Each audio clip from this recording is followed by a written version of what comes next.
Amulmeka Bimali Laje, Malikono, and Malikoka, Abafo and Raga Bisimla, Bimalika, Dokibaru Kenega, be a Desamrukalu, Ale Clifole, Samba Fla, Ane Mwaninani, Yanangado Punafununa, Nye, Adanye Mabawe, Kanyesi, Auma, Oya Bisimla, Kokra. Amalodona kafo kuna fone jonyo ya ira kafo bi desamrukalo klefolo samba fla ane mwani nane so wada jona ina mali kelecho ko ni nye boni ke ni panguruye akara mali aleni alisiri danchela krena mali sigida mewele ko tezawate na akara urola alala kafo awa panguru nga boni la so wada jona ina no bi desamrukalo klefolo ba fla ane mwani nane tezawate na akara sabu ba maji jekulu mi ni abewele ko CSP o ma chama ko ni burana anila krena Farad Ag Mahamoud ni aletunye gacha au secrétaire général. Otomana wa amaloduna kafo numamu kalo kilemwa ani shekin temene bafla ani mwani nani Mali frajira fwa nyema no général d'armée Assimi Goïta aye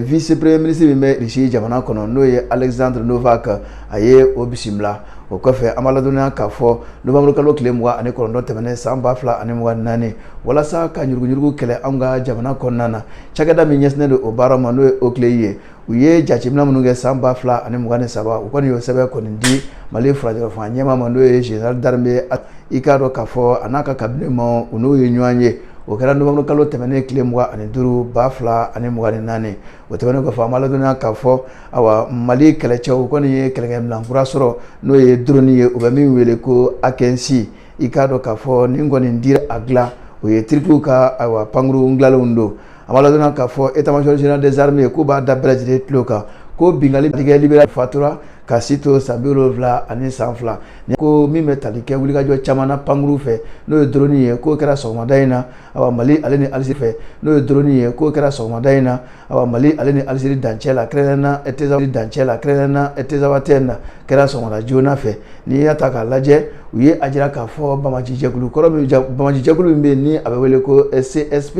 ko ma chama ko ni tora akola krena uga mami mbe ni abewele ko fa krena uga mami mbe ni abewele ko Fahad Ag Almamud ni aletunye gacha au secrétaire général awani ale bora okonna ni ka fara bamanju ka samba fla ani mwan sabala ko ale ni tora akola ikado ni ataka laje Mali krecheu ikado ka foko ugani ni nguliga joke awa ka ko mi metalike panguru dola no droni ni abewele ko akensi o mi yetrigo ka glaliye awa ikado ka fo ukoni yo soro hali amame amedo kesa halibi alaka ujose be etindimo akola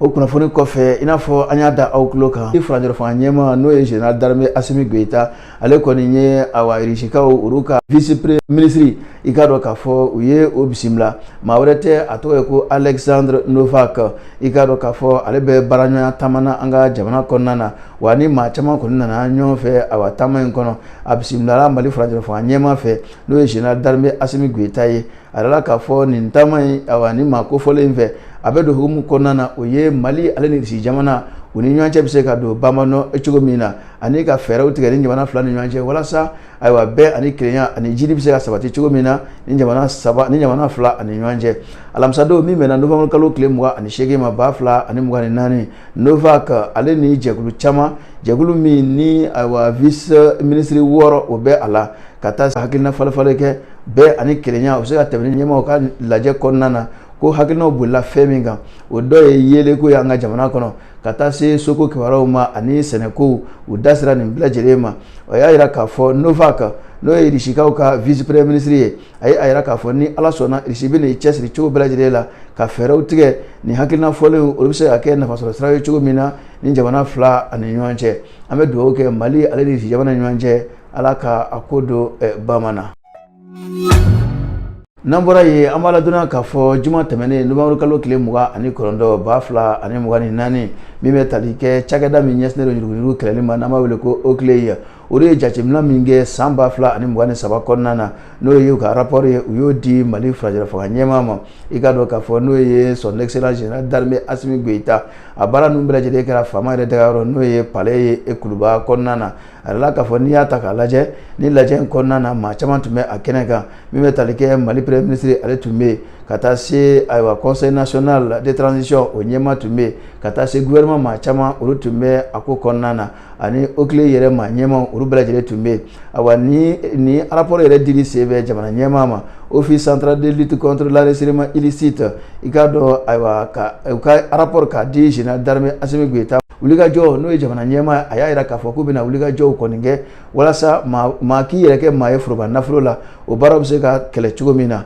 i y'a kɛ ni sira o sira ye k'u bɛ fɛɛrɛ sigi a bɛɛ lajɛlen la walasa o bɛ se ka dabila an ka jamana kɔnɔna na k'o kɔni bɛ tali kɛ u ka hakilina kumaba dɔ la jamana in yɛrɛ a yiriwali sira fɛ a y'a jira k'a fɔ gouvernement ale kɛlen don ka fɛɛrɛw sigi nin ko in na walasa ɲurugu o bɛ se ka kɛlɛ cogo min na an ka jamana kɔnɔna na fo ka taa se forobafɛnw olu ŋanawuli ma n'i y'a ta k'a lajɛ général Assimi Goïta a y'i banma fɛn min kɔni kan o ye k'a fɔ walasa ɲurugu ka kɛlɛ fɛɛrɛw kɔni fɛɛrɛ kura dɔw sigira sen kan o dɔ ye fɛn min ye o ye digitalisation ye n'o ye ka se ka jamana foroba baarakɛyɔrɔ dɔw bɛ yen o nafolo o bɛ se ka sara cogo min na telefɔni kɔni fɛ k'o bɛna ka sababu ye ka caman kɔni bɔ ɲurugu la an ka jamana kɔnɔna na k'o baaraw kɔni daminɛna a bɛ ne ka kalo damadɔ bɔ a y'a jira k'a fɔ ni ala sɔnna ma fo ka taa se jamana sara sunkura o baara minnu kɛra ko ninnu bɛɛ lajɛlen bɛna ni fɛɛrɛw ye fɛɛrɛ minnu b'a to ɲurugu bɛ se ka kɛlɛ cogo min na an ka jamana kɔnɔna na wa a bɛɛ kɛlɛ sira bɛɛ lajɛlen kɔni fɛ farajɛrɛ fɔ maa ɲɛmaa a ye nin kuma kɔni fɔ o la min bɛ tali kɛ OCLE o yɛrɛ ɲɛmaaba la n'o ye docteur Mumuni Gindo ale fana y'a jira k'a fɔ awa ni ala sɔnna ma jamana ɲɛmaa ka hakilinaw kɔnɔna na ko nin kɔni ye fɛɛrɛ ɲuman ye min bɛna yiriwali sabati an ka jamana kɔnɔna na kɛlɛ ni bɛɛ lajɛlen jɛra k'u fara ɲɔgɔn kan i n'a fɔ u ye fɛɛrɛ kura minnu sigi sen kan ko ni ala sɔnna ma ɲurugu i k'a dɔn k'a fɔ dan bɛ sigi o la an ka jamana kɔnɔna na docteur Mumuni Gindo ale min ye OCLE directeur ye ale y'i da se nin kɔrɔfɔ ninnu bɛɛ lajɛlen ma. N'an bɔra yen i n'a fɔ an y'a jira aw la cogo min na kunnafoni daɲɛ kumabaw la i k'a dɔn ntɛnɛn tɛmɛnen novembre kalo tile 25 2024 Mali premier ministre n'o ye général de division Abdoulaye Maïga i k'a dɔn ale ka conseil n'o y'a ka ladiriba kɛrɛnkɛrɛnnenw ye ka taa se a ka conseil technique ma ani maa minnu bɛ bila a ka ciw la n'o ye chargé de mission ye i k'a dɔn k'a fɔ ani a ka cabinet maaw a y'o kɔni bisimila primature yɛrɛ kɔnɔna na lajɛ in kɔnɔna na a ye hakilina dɔw ta ka ɲɛsin u ma o dun ye fɛn min ye o ye ka foli ani tanu ka ɲɛsin u bɛɛ lajɛlen ma jamana ɲɛmaa ale yɛrɛ tɔgɔ la ka d'a kan u bɛ baara min kɔni na su ani tile n'o ye premier ministre bɛ baara kɛ yɔrɔ min na o cakɛmaw u bɛ baara min na su ani tile a y'o foli ɲɛsin u ma o tɛmɛnen kɔfɛ ale bilara maa min nɔ n'o ye docteur Sukali Kokala Maïga ye a ye bonyamasegin ta ka ɲɛsin o fana ma Mali chef de gouvernement n'o ye i k'a dɔn k'a fɔ Abdoulaye Maïga ye o tɛmɛnen kɔfɛ a ye a jira k'a fɔ ko ale ka cɛsiri Maliko kɔnɔna fila kɔni tɛ a y'a jira k'a fɔ ko yɛlɛmɛ tɛna don baaraw kɛcogo la min bɛ tali kɛ yɛlɛmɛni dɔw la i k'a dɔn ko dɔ bɛna sigi sen kan walasa hali bi hakilina min bɛ jamana ɲɛmaa na Malikura ko la o bɛ se ka don bamanan cogo min na i k'a dɔn hakilina tɛ dɔwɛrɛ ye o ye hali bi baaraw bɛ se ka sigi sen kan cogo min na Malikura kɔnɔna na o ko bɛ se ka sabati cogo min na o la ko yɛlɛmɛni dɔw bɛ don primature kɔnɔna na walasa hakilina bɛ se ka bama cogo min na jamana ɲɛmaa n'o ye premier ministre ye i k'a dɔn général de division Abdoulaye Maïga ale ni hakilina in di a ka cabinet maaw ma lajina Mali kɛlɛkɛcɛw dɔ faral'u ka kɛlɛkɛminɛnw na u y'a jira k'a fɔ o baaraw kɔni sigira sen kan tarata tɛmɛnen pankuru minnu ni a bɛ wele ko drone A15 ni tirikiw ka dilanlen don i k'a dɔn a dɔ tara ne k'a di Mali kɛlɛcɛw ma walasa hali bi bamaji walew olu tigilama bɛ se ka kɛlɛ cogo min na n'i y'a ta k'a lajɛ Bayar Qatar A15 ale kɔni ye pankuru ye pankuru min don boliba tɛ a kɔnɔ ale bɛ baara kɛ k'a sɔrɔ boliba tɛ a kɔnɔna na wa i k'a dɔn k'a fɔ a bɛ se ka yɔrɔ jan a bɛ se ka taa yɔrɔ jan k'a sɔrɔ maa t'a kɔnɔ u ye a jira k'a fɔ ni drone min filɛ nin ye ni tigiw ka dilanlen don min bɛ tali kɛ kilomɛtiri 240 a b'o kɛ ɛri kɔnɔna na wa i k'a dɔn min bɛ tali kɛ a yɛrɛ cayalen ma o kilomɛtiri 361 ko drone A15 a bɛ se k'o kɛ ɛri kɔnɔna na o ye a jira k'a fɔ n'i y'a ta k'a lajɛ nin pankuru kofɔlen ye k'a bɛna dɛmɛ don kosɛbɛ Mali kɛlɛcɛw ma kɛrɛnkɛrɛnnena u bɛ wulikajɔ min kɔni na jatewale tigilamɔgɔw kɛlɛli la k'a bɛna baara nɔgɔya u bolo kosɛbɛ a kɔni dir'u ma minisiri min b'an ka jamana kɔnɔna min ɲɛsinnen don Mali kɛlɛcɛw ani sɔrɔdasikɔrɔw ka koɲɛw ma i k'a dɔn k'a fɔ o tun bɛ a dili kɛnɛ kan ka hakilina di u ma walasa hali bi u bɛ se k'u cɛsiri cogo min na Mali bɛ se ka lafiya cogo min na lakanako nasiratigɛ la. Nambura ye amala dunya k'a fɔ état-major général des armées ko b'a da bɛɛ lajɛlen tulo kan ko novembre kalo tile 17 a n'a tile 18 tɛmɛnen 2024 ko tɛgɛ dara maa 6 kan o maa 6 olu tun ye Bamanji ye jɛkulu ye tiɲɛni min kɛ an ka jamana kɔnɔ yan septembre kalo tile 17 tɛmɛnen 2024 Mali yɛrɛ faaba kɔnɔna na ko maa 6 olu tun bɛ a jijikɔrɔ Bamaya la o la ko tɛgɛ dara u kan awa i k'a dɔn n'i y'a ta k'a lajɛ ni maa 6 min ni u minɛna bingali min kɛra an ka jamana kɔnɔ yan septembre kalo tile 17 2024 Bamanji wale tigilamɔgɔw fɛ k'olu kɔni kɛra sababu ye baara in ka se ka ɲɛ u bolo cogo min na u ye fɛɛrɛ ni dabalaw bɛɛ lajɛlen tigɛ u ka ɲɛsin u ma baara bɛ se ka ɲɛ u bolo cogo min na k'u tun bɛ o baaraw kɔnɔna ni maa kofɔlen minnu ni tɛgɛ dara u kan ko sira kɛra u la kosɛbɛ olu de ye baara nɔgɔya maa kofɔlen ninnu bolo walasa u ka se ka tiɲɛni kɛ an ka jamana kɔnɔ nka an bɛ waati min na ko bi k'u kɔni bɛ lasago kɔnɔna na i k'a dɔn k'a fɔ an ka lakana tigilamɔgɔw u kɔni bolo u y'a jira k'a fɔ maa minnu minɛlen filɛ n'o ye maa 6 in ye u y'u dɛmɛ kosɛbɛ hali kɛlɛkɛminɛnkow la k'u senkɔrɔma tintin walasa u bɛ se ka tiɲɛni kɛ cogo min na Mali jamana kɔnɔna na. N'an bɔra yen an bɛ taa an ka kɔkan kunnafoniw kɔnɔna na i n'a fɔ an y'a jira aw la cogo min na awa i k'a dɔn ayiwa kunnafoniw la an ka kɔkan jamanaw kɔnɔ an b'a ladɔnniya k'a fɔ an bɛ taa Senegal jamana kɔnɔ Senegalɔw ka jamana ɲɛmaa a ye wele kɔni bila k'a fɔ Faransi ka kɛlɛcɛ minnu bɛ u ka jamana kɔnɔna na awa ko ale tɛ ɲaci dɔ u la yen nɔ ka d'a kan ko jamana si tɛ se k'a fɔ ko n ka yɛrɛma hɔrɔnya ta ka kɛlɛkɛ dilan wɛrɛ to i ka jamana kɔnɔna na ko mun na i k'a dɔn Faransi ka kɛlɛkɛcɛw k'u bɛ ka mun ɲini Senegal jamana kɔnɔ ko jamana jumɛn bɛ yen nɔ ayiwa i k'a dɔn k'a fɔ jamana wɛrɛ sɔrɔdasiw bɛ u ka dugukolo sanfɛ ko jamana k'a fɔ ko ale yɛrɛ ta k'ale ma se ka o faamuya o tuma Basiru Joma Faye a ye nin hakilina in kɔni di ayiwa kunnafoni di sɛbɛn min n'a bɛ wele ko Le Monde a y'a kibaruya di olu ma alamisa tɛmɛnen a ye hakilila jigin kɛ k'a fɔ ko Senegal ko ale bɛna baara kɛ ni jamana ale bɛ baara kɛ ni jamana minnu ye o ye Lamɛrikaw ka jamana ye n'o ye États-Unis ani Chinois ka jamana ka taa se Turki jamana ma